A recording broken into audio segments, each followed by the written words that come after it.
I've had my come at me on some, oh, you should do this type. And I was like, what?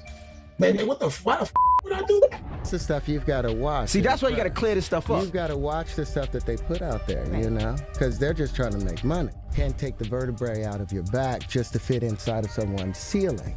You have to stand up full and proud, stand up erect.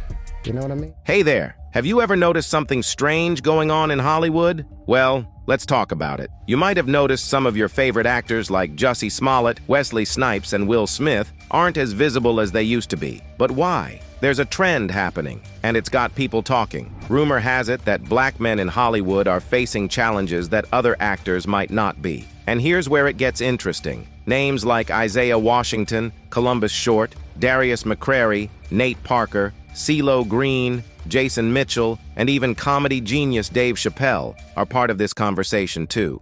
And he put this dress on, and what?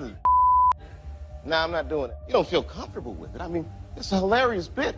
All the greats have done it. But why are they disappearing? Are there fewer opportunities for them? Is it because of stereotypes or discrimination? Or maybe there's something else going on behind the scenes that we don't know about? You see, word on the street is some black actors are being pushed to do some shady stuff if they want a role in a movie. Yeah, you heard me right. They're being pressured into doing things they don't want to do, just to get a shot at the big screen. Rumor has it, these guys are being forced to bend over backward, and not in the way you might think. Nope, it's not about showing off their skills, it's about something much darker. They're being asked for favors, just to land a role. Imagine that, having to trade your dignity for a chance in Hollywood. And here's where it gets interesting. It's not just a few isolated cases, it's happening more often than you'd think. Black men are facing this kind of pressure all the time, and it's driving them away from Hollywood faster than you can say action. And comedian Cat Williams has a thing or two to say about this. Alright, so you might not have known who Cat Williams was, but if you've been around the internet, chances are you caught wind of this epic interview he dropped on Club Shay Shay. I'm talking about a moment where he straight up called out his fellow actors, spilled some serious tea, and set the whole internet on fire. Like, we're talking over 50 million views on YouTube. It was that big.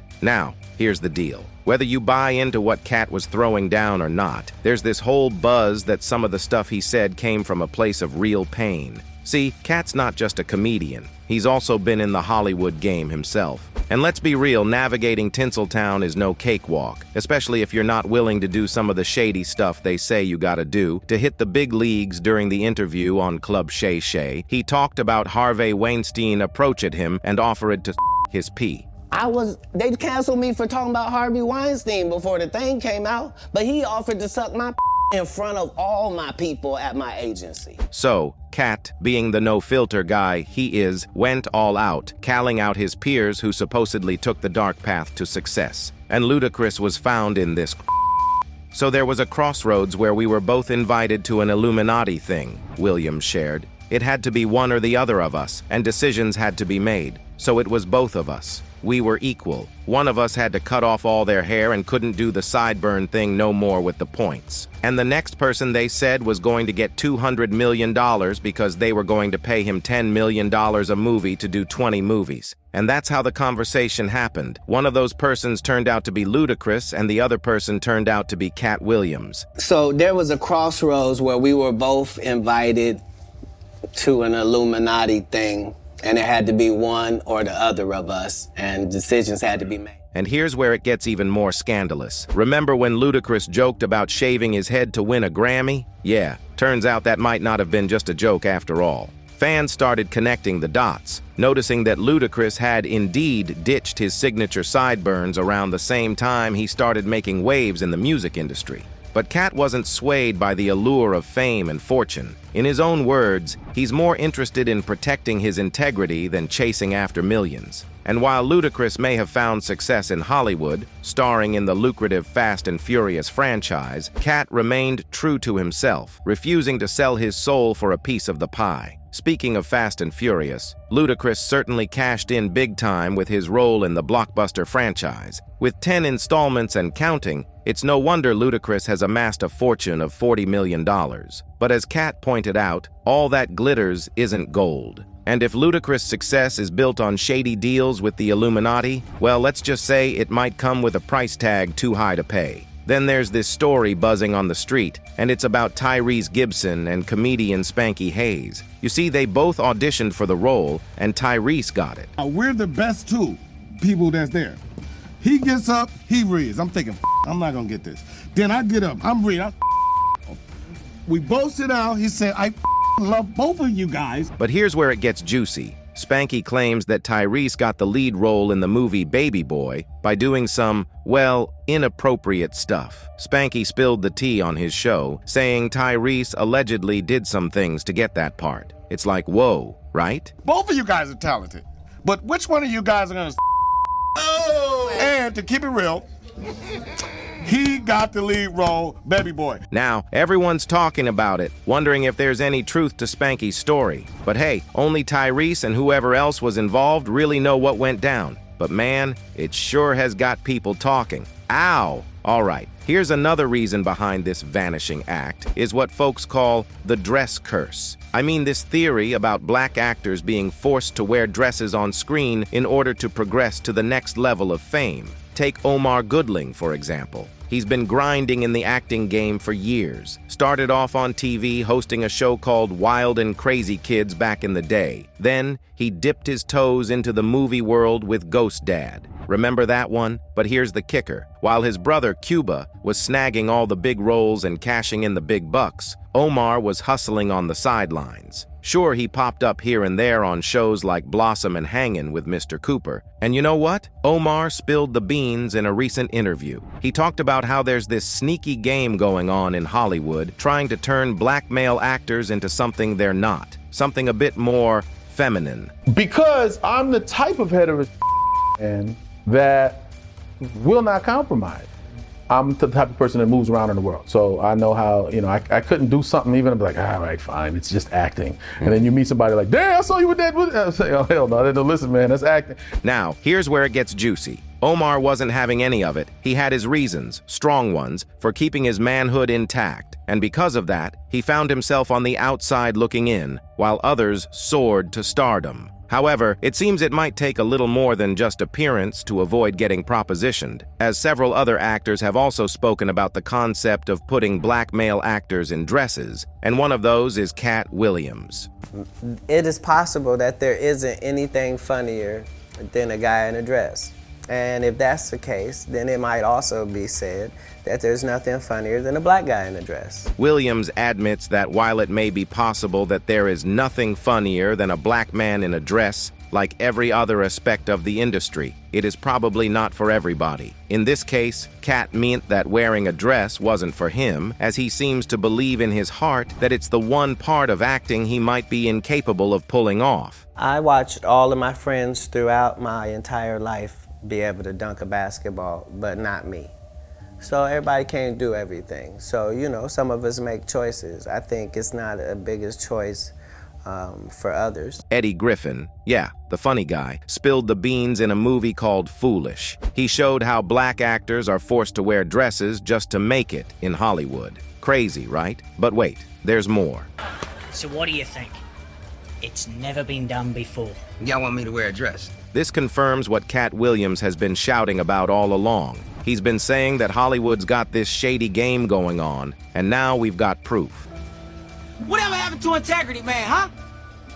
How many brothers gotta wear a dress? Everybody on TV got on a goddamn dress. Shanae, Shanana, Shanuki. Rumor has it that this dress curse is like a trap. You either play along or you're out. It's like they're saying, put on the dress or say goodbye to your career. But here's where it gets juicy. It's not just about wearing dresses, it's about the message it sends. It's like saying being a man ain't enough. You gotta dress up as a woman to get noticed. That's messed up, right? This discussion has gotten bigger over the years, with major industry players like Dave Chappelle also lending their voices to the fight. This aspect of Chappelle's resistance to Hollywood's casual attempts to get him into a dress was overlooked by the news media in reporting on an interview. I see that they put every black man in the movies in a dress at some point in his career, Chappelle said. The The comic revealed that he was once asked to put on a dress for a scene in a movie he was doing with Martin Lawrence. When I see they put every black man in the movies in a dress at some point in their career, I connected the dots like, wow, this brother is wearing a dress. This happened to me. I'm doing a movie with Martin.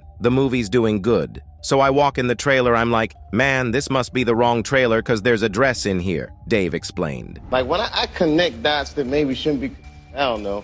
But certain dots, like when I see that they put every black man in the movies in a dress at some point in their career, I'll be connecting them down like, wow, these brothers gotta wear a dress. He then discusses the conversation between him and a writer for the film, in which the writer tells him he would dress as a female S-worker during one of the scenes. Dave refused to wear the dress and found it peculiar that the scene wasn't discussed beforehand. That's when the writer summoned the producer and director to speak with Dave in an attempt to encourage him to wear the dress. Hey, listen, we got this hilarious scene where Martin's sneaking out of jail, so he disguises you as the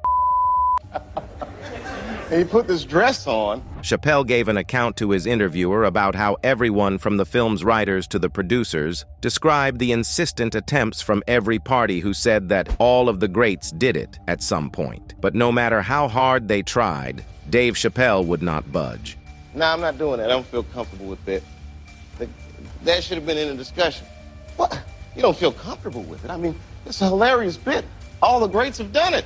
Now, DC Curry, a comedian, spills the tea in an interview. He's talking about how they try to shove you in a dress, and it's like you gotta swallow your pride to get that paycheck. But deep down, you're wrestling with yourself. It's like a battle between making bank and sticking to your principles. Ever had those chats with yourself? You know, weighing the cash against what really matters to you? DC Curry sure has. He's all about making a living, but not at the cost of his dignity. He's got a point when he says, I'm not gonna sell my soul, and I'm not gonna unalive myself trying to get $1 billion. So they try to put you in a dress? Yeah. Wow. And it was kind of like, you know, you're gonna bite this bullet and then you in. Well, you got the wrong. I'm not gonna sell my soul, and I'm not gonna myself trying to get $1 billion. I mean Hollywood, a place where dreams are supposed to come true, right? But for many black actors, it's more like a maze filled with dead ends. They're often forced into playing the same old tired roles. You know the ones, the dealers, the thugs, the guys with a in their hand. And rumor has it, if they don't play along, they don't get a seat at the table. Now, imagine you're a talented actor, trying to make it big. You want to show the world what you've got, but all you're offered are these stereotypical characters. It's like being stuck in a box with no way out. One of the only ways where black people get to play the lead is literally where there is no white competition. Black dudes in Hollywood were getting a raw deal. They were always playing the bad guys like thugs, junkies, or servants. It was like they were stuck in a stereotype. Big movie studios didn't want to risk putting a black actor as the main star, thinking they'd lose cash. Take, for example, actor David Oyelowo was in this flick called The Butler. It's all about this African-American guy who works in the White House. 8 presidents. Can you believe it? Anyway, Oyelowo plays this character called Louis Gaines. But guess what? Making movies ain't all fun and games. Pam Williams, one of the producers, spilled the beans. She said some moneybags didn't want to cough up unless they got more white faces on the screen. Like, seriously? One guy even asked if they could make the Butler's best buddy white. Talk about ridiculous. Now hold on. Pam Williams, one of the movie's producers, says that some investors refused to fund it unless she gave the white actors bigger roles. One potential investor asked, could we give the butler a white best friend? Pam ain't saying those investors were straight up racists. Nah, she reckons they just bought into this crazy idea that white folks only want to see other white folks on screen. Like they think chucking in some white characters will make a black movie more, I don't know, palatable to the masses. I think, again, they buy into the myth that is white people want to see white people on screen, so how can we put more of them into a black movie to make it more acceptable? But then along came Wesley Snipes, and he shook things up real good. He stepped into the shoes of Blade, a vampire hunter, and nailed it, revamping the fortunes of Marvel by perfectly portraying the Blade character. which caught on with a lot of audiences. Before then, Marvel's future arch-rival DC ruled the cinema with its superhero franchise that held audiences spellbound. Blade became Marvel's first success, grossing a whopping $131 million on a $45 million budget, and the rest is history. Wesley Snipes' performance was roundly praised, with many heaping the film's commercial and critical success squarely on his shoulders. People loved it. The movie made a ton of cash, and suddenly, Hollywood realized, hey, maybe black actors can carry a big movie after all. Blade's success was like a door swinging open. Suddenly, actors like Denzel Washington, Will Smith, and others got their chance to shine. But even with all this success, Hollywood still kind of brushed it off. They said, oh, those movies with black actors doing big things? Yeah, those are just flukes. For example, in 1988, the anomaly was Eddie Murphy's comedy Coming to America. That movie grossed over $160 million internationally and $288 million worldwide on a budget of a little over $36 million. The next to hit the anomaly milestone was 1995 Bad Boys, a buddy cop action comedy film shot on a budget of $19 million, but brought home a whopping $141 million. Its sequel, Bad Boys, experienced a major bump in its budget, with the studio greenlighting $130 million for the project. Thankfully, the movie repaid the faith the studio put in it by bringing in over $273 million. These are sporadic events that shock Hollywood and attempt to break the lie that black movies don't sell. However, Hollywood quickly sweeps these achievements under the carpet and reverts to investing less in predominantly black movies. Now, Denzel Washington, yeah, that big name in Hollywood, had something to say about this mess. He spilled the beans, saying that the first couple of gigs you land in this business can seal your fate. It's like you're trapped in a box, and people only see you as what you played before. So, imagine this. Denzel had this chance to play one of those same old roles, but he said, nah, not me. And guess what? He dodged that bullet, and 6 months later, boom, he lands a role in Cry Freedom and gets nominated for an Oscar. The first 2 or 3 or 4 films you do in this business will dictate how you're perceived in this business. So you make a decision, and I turned it down, and 6 months later I got Cry Freedom and got an Oscar nomination. Think about it. If Denzel had taken that role he was offered at the start, he could have been stuck in that same old rut forever. But he took a stand, and it paid off big time. Now, you'd think Hollywood would keep the ball rolling, right? Nope. Even today, there's still a fight for black actors to get the roles they deserve. It's like the battle's not over yet. Now, another notable reason why you're seeing fewer and fewer black men on the silver screen. They're tired of being undervalued and underpaid. Can you blame them? I kinda think it's time for Hollywood to step up and put their money where their mouth is. One of the big names in the biz, Taraji P. Henson, she's the real deal. She spoke up about this unfairness. She said, hey, hold up. How come some folks are getting way more cash than others for doing the same gig? That's a real head-scratcher, right? It's like a secret everyone knows but nobody talks about. Black men are getting the short end of the stick when it comes to their paychecks. Rumor has it, they're being lowballed, getting way less moolah than their white counterparts. In a recent interview, she was quite vocal about this.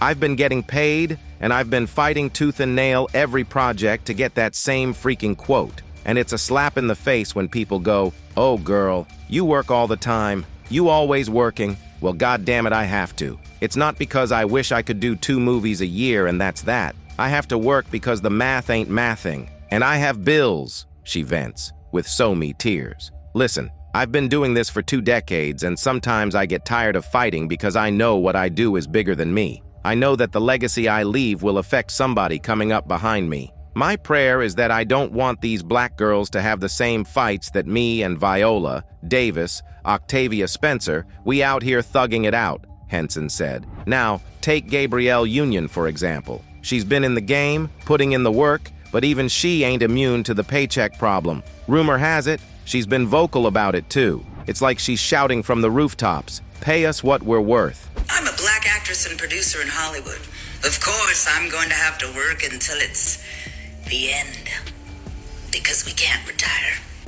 We don't make enough. And it doesn't stop there, my friend. It's like a domino effect. When one star speaks up, others start to chime in too. It ain't just about the money, it's about respect, recognition, and equality. And of course, the superstar Viola Davis also had her 2 cents on this issue, where some folks even say she's as good as Meryl Streep, who's like the queen of acting. But guess what? Viola Davis says she's not getting the same pay as Meryl. That's not fair, right? This isn't just happening to Viola. It's happening to lots of black actors. They're not getting the same opportunities or the same money as their white counterparts. We won't talk about gender inequality of pay because a lot of the women who've stepped forward, and I stand in solidarity with them, okay?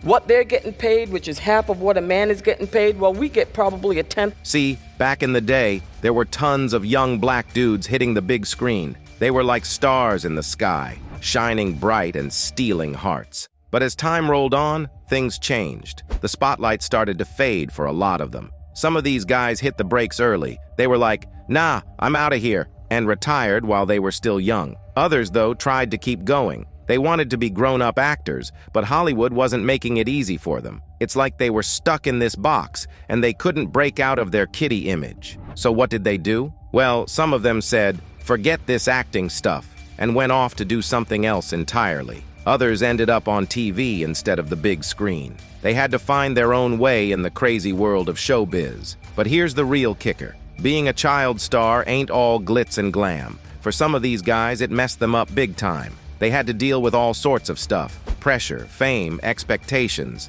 and it took its toll. Rumor has it, some of them struggled with addiction, mental health issues, you name it. Well, I guess it's not just about being seen on the big screen. It's about being valued, appreciated, and given the same opportunities as everyone else. But until Hollywood starts listening, black brothers might keep disappearing into the shadows. And that is all for today. Until next time, bye.